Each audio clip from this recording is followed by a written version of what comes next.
Hey everyone, welcome back to the CTE Companion. Today we'll be looking at UFC Fight Night Emmett versus Vallajos, starting off with the prelim opener, going all the way to the main event.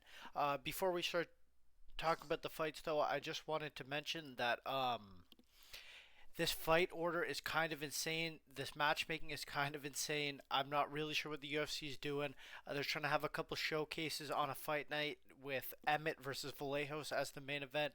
I don't know exactly why they think people are going to tune in when your better fights are on the prelims and you have a bunch of contender series debutants on the main card making their debut. Like, first of all, Philly versus Delgado. Delgado, great fighter. Philly had that one viral moment, Andre Big Booty Latina's Philly, who in that press conference, Marwin Rahiki versus Harry Hardwick, one UFC fight between the two of them. Steve Asplund in his second UFC fight, I believe. Vitor Petrino. Ion Kutalaba versus Umar Sy. That's a couple UFC level fighters. But other than that, every time I see this picture of Harry Hardwick, it makes me laugh. But we have Brad Tavares versus Eric Anders on the prelims. Chris Curtis versus Mitabik Oralby. That fight should be the feature fight, in my opinion. Charles Johnson, the guy who knocked out the current champion in the division, as the prelim main event. One of the few ranked fights. Only the co-main event and main event have two ranked fighters on it, and we have a ranked fight headlining the prelims. Not sure what's going on a pay-per-view. That makes sense because that's used to be where the most eyes were on the fight was the prelim main event, but now we have the Paramount deal, and this is a fight night anyway. Also, what did Su Young Yu? What did he do? How did he end up fighting Elijah Smith, who is an absolute world beater, scary, terrifying prospect?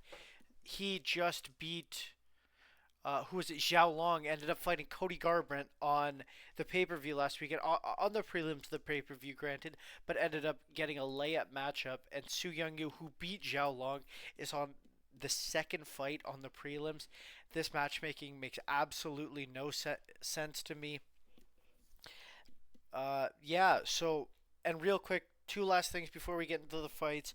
First of all, thank you so much for 200 views on that Ronda Rousey Gina Carano fight. It really means a lot to me. 200 views is an insane amount. I never thought I'd get that. I was hoping for 100 views. That was a goal of mine, and we've doubled that on the first video to crack 100 views. So thank you so much. And on that note, please like and subscribe, and let's get into this. So first off, we have Piero Rodriguez versus Sam Hughes, the matchup that not the matchup, the rematch that everyone is clamoring for.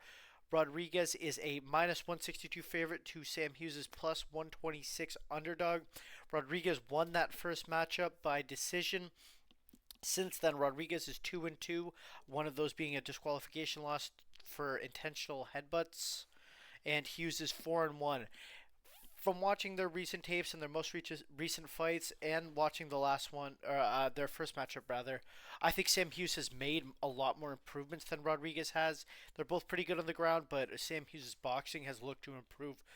Looks like it's improved quite a bit, so I'm gonna take Sam Hughes with this one. Her record is not very good. I'm gonna open this. Last time I did this, it didn't end very well. 11-6, but it's been a murderer's row.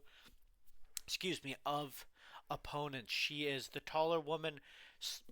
Excuse me, the slight reach advantage, but yeah, she's lost to only great competition. Rodriguez being one of them. Her record looks a lot better, but her being Rodriguez, too many pronouns.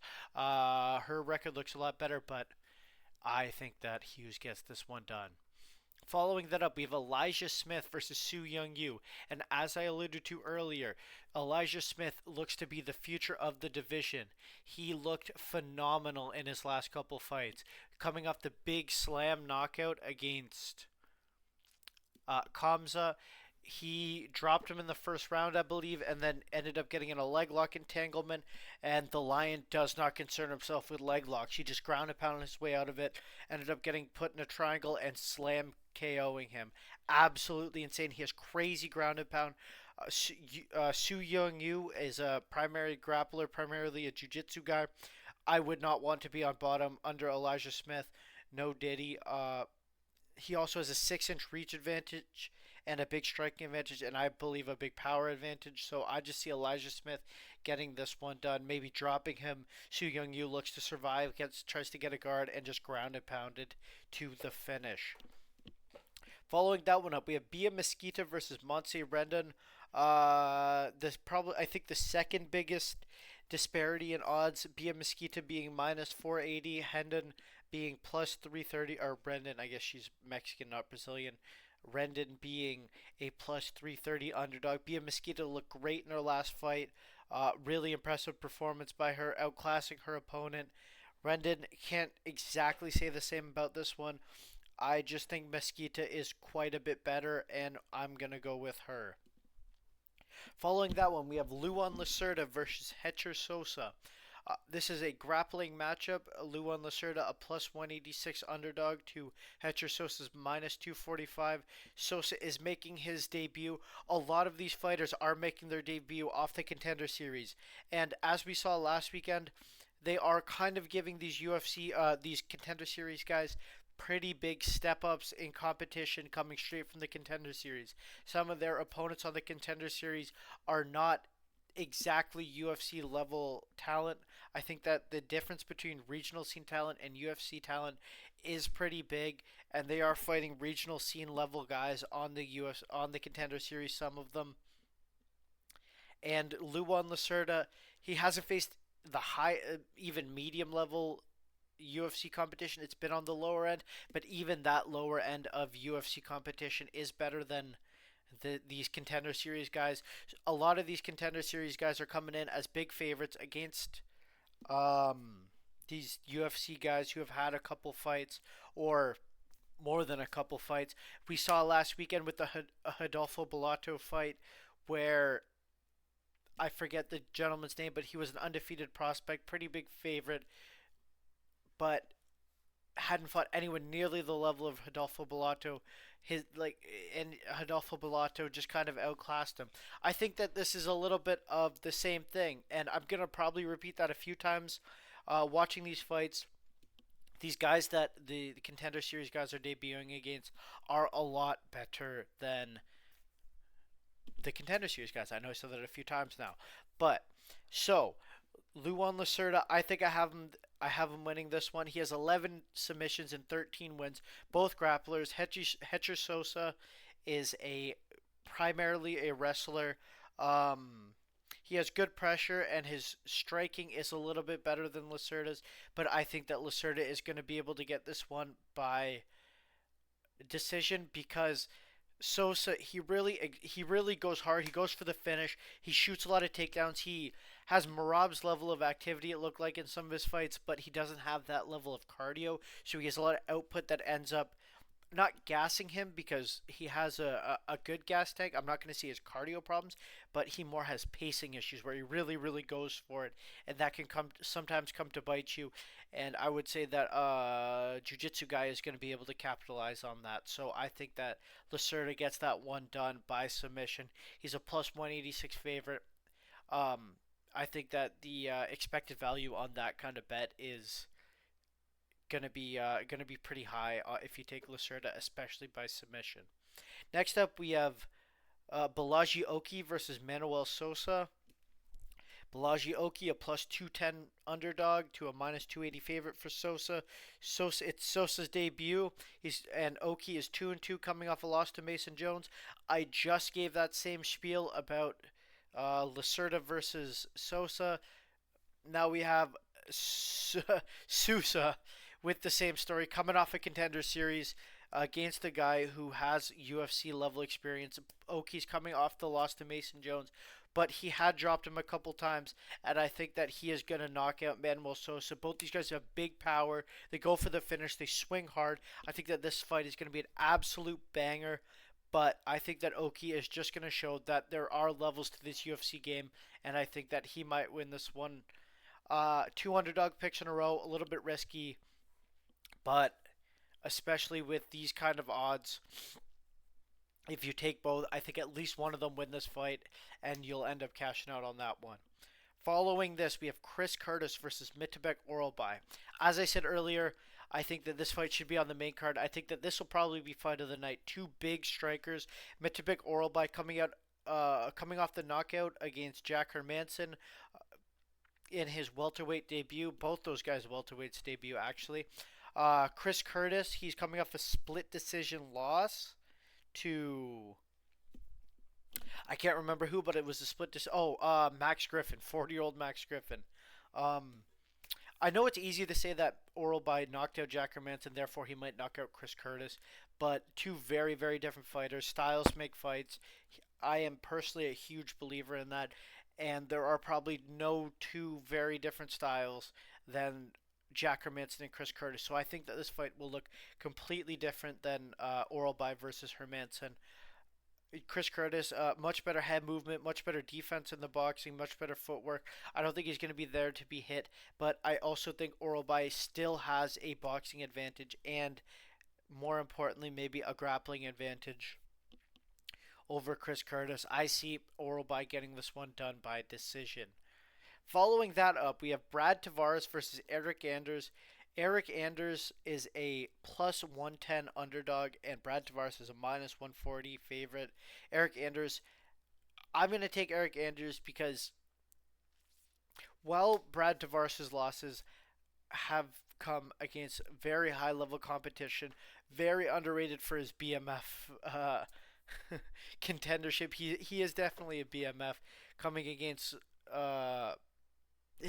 he fought DDP, Adesanya, RoboCop. I missing a few high level opponents that he's lost to, but his wins are against lower level UFC competition than Eric Anders are. They're both the same age, I think about 37, both nearing the end of their careers. I think Eric Anders has beaten higher level competition in his career, even though he's the underdog. I'm gonna take Eric Anders. And main eventing the prelims, we have Charles Johnson versus Bruno Silva. Let's get ready for the Bruno Silva title run because he is getting knocked out by Charles Johnson, in my opinion. And that is the best base for becoming a UFC ranked flyweight, a top 5 flyweight. Loner Kavanagh being knocked out by Charles Johnson, just beating Brandon Moreno. I think he's ranked in the top 5, if not the top 7 or so. I don't remember off the top of my head. And obviously the champion, Joshua Van. I don't know why this is the on the prelims. If I was a UFC matchmaker, I would be trying to push Charles Johnson, get him some notoriety, speed run him to the title so that Joshua Van could get his win back. Charles Johnson, very good power. He just lost on the first, I'm going to call them PLEs, premium live events, like it's the WWE, because they're not pay-per-views anymore, numbered event of the year, getting finished in that fight. I don't remember who, unfortunately, who finished him. Bruno Silva. I just don't think that he's going to have the ability to compete with Charles Johnson on the feet or the ability to finish him on the ground. So I think Charles Johnson by knockout. And moving on to the main card, we have Vitor Petrino versus Steve Asplund. Sorry. This is a real striker versus grappler matchup. Vitor Petrino being the grappler, Steve Asplund being the striker. Steve Asplund looked really good on the feet. He was really impressive. And Vitor Petrino is a very good grappler. A big fan of his grappling abilities. I think that Vitor Petrino smudges him, though. Steve Asplund got submitted by Denzel Freeman on the regional scene, which is not aging well. Denzel Freeman just got absolutely blobbed by Josh Hokett earlier this year. That fight was only a couple years ago. I know I said it was on the regional scene, but it actually was not too long ago. Vitor Petrino, I think he just is able to smudge him and get this done by maybe ground and pound, maybe decision, but I think that it is going to be a majority grappling domination from Vitor Petrino. I don't believe I said this. Minus 230 favorite for Vitor Petrino, plus 176 underdog for Asplund. Following this one up, we have Marwan Rahiki versus Harry Hardwick. Minus 265 favorite for Rahiki plus 200 for Harry Hardwick. If you look at the odds, you think that Rahiki is going to dominate him, but and when I first looked at this and just looked at the odds, and before I did the research, I was like, who the fuck did Harry Hardwick piss off at the UFC to end up with such unfavorable matchmaking? He just got absolutely destroyed by leg kicks. Looked like he had never seen one before in his life. If you watched his YouTube video, him being Harry Hardwick, he kind of talked about it a little bit, said it was very odd calf kicks, and they kind of were. I believe that he talked about his Muay Thai pedigree and said that he had just never seen anything like that. Marwan Rahiki, a primary striker as well, coming off a Contender Series fight. He looked very, very good. He was very flashy. It was a crazy, crazy fight. Lots of knockdowns. He got knocked down twice in the first round, ended up surviving. Didn't look the best on the ground. Definitely looked hittable. The guy who he was fighting was throwing some absolute nukes, though. Harry Hardwick has nowhere near the power that his opponent had in that fight. I think Harry Hardwick is more of like a modern day Forrest Griffin, a tough guy who's going to grit through it, use his pace, kind of be a little bit of a punching bag, and use that to break you, use his toughness and his fundamentals and his forward pressure to just and is just going to be there through the whole fight unless you calf kick him 47 times and make him limp and TKO him that way. I think he's one of those guys who you're not really going to be able to finish to the head. He's just going to keep coming forward. He's a Cage Fury champion. While I do believe that Rahiki maybe should be the favorite, a minus 265 favorite is a bit too high for me. So if I'm going purely based off of thinking that these odds are incorrect, I would take Harry Hardwick because the expected value on that one I think is going to be a little bit higher. But if I'm just picking the winner of this fight, I think it's a little bit of a coin toss. But I'm going to edge it out to Rahiki again. No Diddy. Um, Following that up in the fourth from the top, we have Andre Fili versus Jose Miguel Delgado. Delgado, my apologies. Delgado is a slick boxer or a slick fighter. He's a minus 330 favorite. Andre Fili's a plus 240 underdog. Delgado has crazy power. I think that the UFC is kind of giving this fight as a showcase for Jose Delgado. Andre Fili has a name. He's been around for a while. As I referred to earlier, he has a couple viral clips from his from press conferences. I think it was pre-fight, not post-fight press conference. Funny guy, big fan of his, but I don't think he's on the level of Jose Delgado. Jose Delgado is something like 15-1 if I remember correctly. 10-2. Wow, nowhere close. He is coming off of a loss to. Well, I don't know what happened there. Sorry. He's coming off of a loss to Nathaniel Wood. He looked really good in that fight. It was a robbery. If you haven't seen that fight, I 10 out of 10 would recommend to go watch that after this video. That was an absolute crazy fight. Super banger. Dropped each other a couple times in the first round. Very close, very competitive, but Delgado definitely should have edged that one out. Should be 11-1. Excuse me. Andre Fili, on the other hand, 25-12. The vet, a lot older, a lot more experience. Coming off of a loss, I believe 2-2 in his last four. One of those being a pretty bad knockout to Dan Ige. But yeah, the odds kind of tell the story. This is supposed to be a showcase for Jose Delgado, and I think that this might be one where Jose Delgado, not might be one, Jose Delgado is going to win this one in my opinion. Following up this one, we have Ion Cutelaba versus Umar Sy in the featured fight of the night.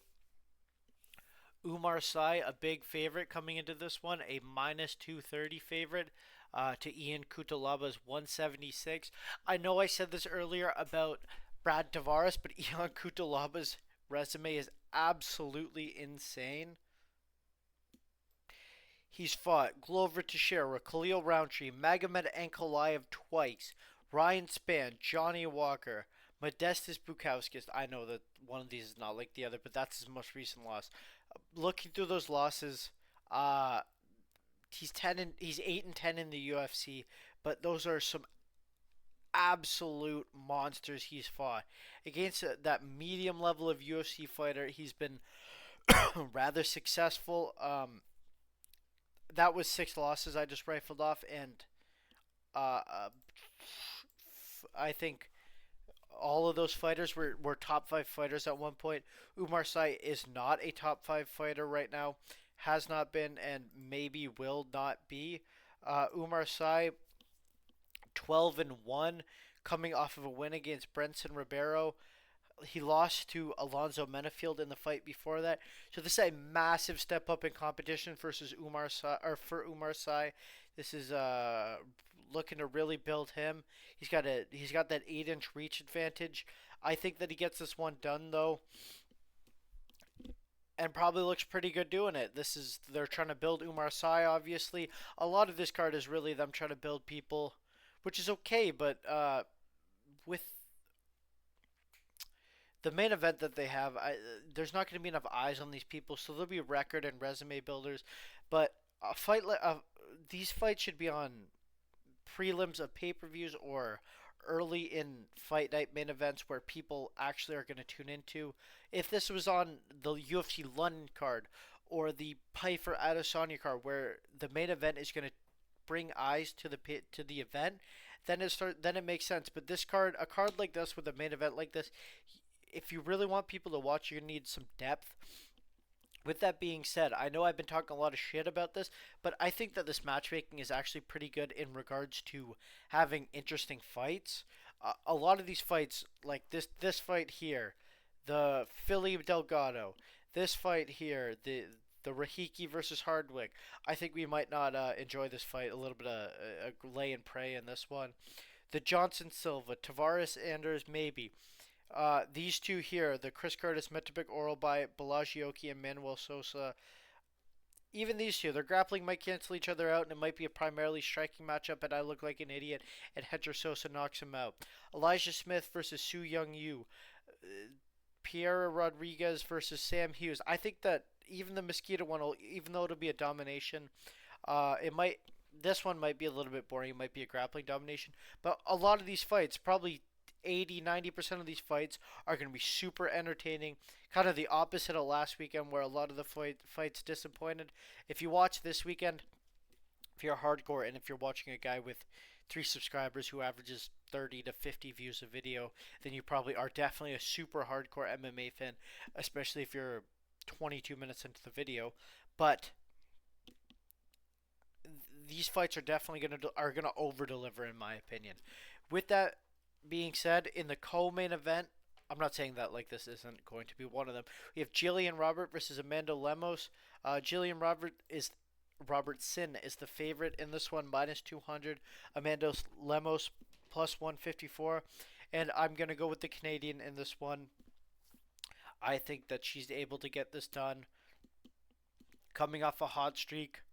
Looking good in her last couple of performances. Amanda Lemos not looking as good as Jillian Robertson has in the last few. We're just going to give this one to Robertson because she's Canadian. And in the main event, we have Josh Emmett versus Kevin Vallajos. Kevin Vallajos is a minus 590 favorite to Josh Emmett's plus 390.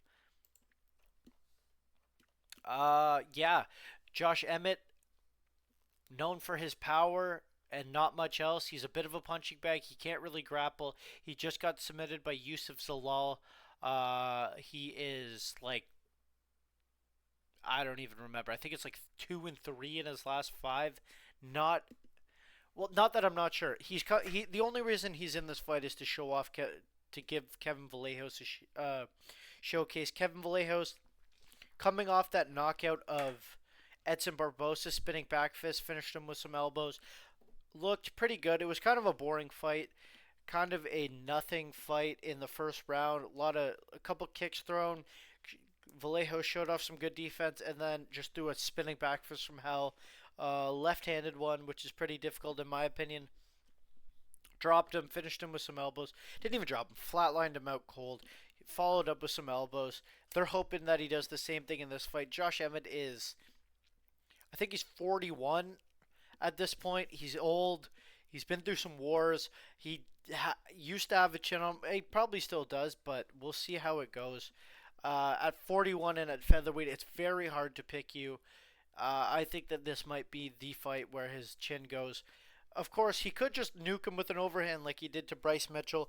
Once every 2 or 3 years, Josh Emmett just has the craziest knockout that you've ever seen in your entire life. But I think that that cycle might be coming to an end.